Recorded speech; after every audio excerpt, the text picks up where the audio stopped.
A señora Planas.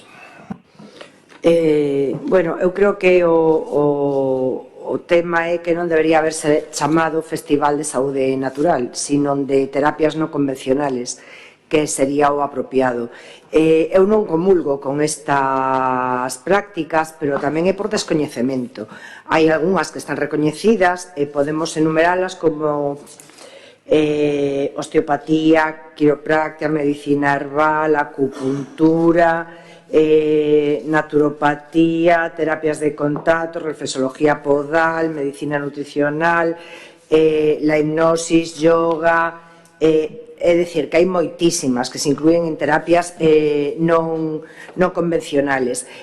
A colaboración do Concello foi poñer a disposición da xente que solicitou a carpa para levar a cabo o festival, como se levou este verán en outros concellos. Sorpréndeme moito porque aquí sempre falamos do respeto aos demais, da igualdade, de darlle oportunidade a todo o mundo. Esta pregunta va un pouco en contra da idea esta de tal. Entonces eu creo que non poden reírse, se trata de non ser paternalistas, es decir, isto está, pode acabar de hablar ou non? Sí, isto está na rúa e a xente pode optar a isto ou non, non somos nós quenes, é dicir, sí que hai que exixir que estean dados de alta por sanidade pública, pero son cosas que hai, por exemplo, a herboristería que hai no pobo, pois ten o permiso de sanidade pública. Quen va a facer uso da herboristería? Pois é unha cousa que non vou a decidir eu. A xente elixe a onde quere ir. Nos guste ou non nos guste. Es decir, non fomentamos que nadie vaya aí.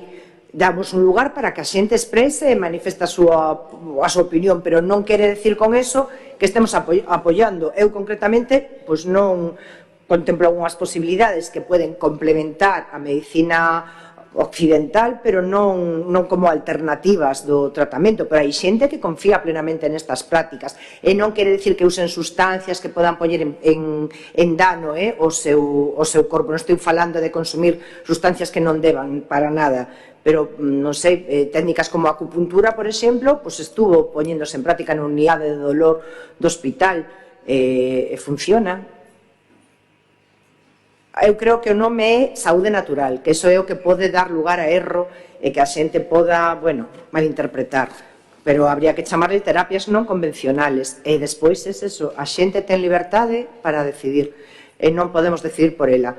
Non quere decir que incites a xente a que vaya ali, non, é unha oferta, unha posta en escena.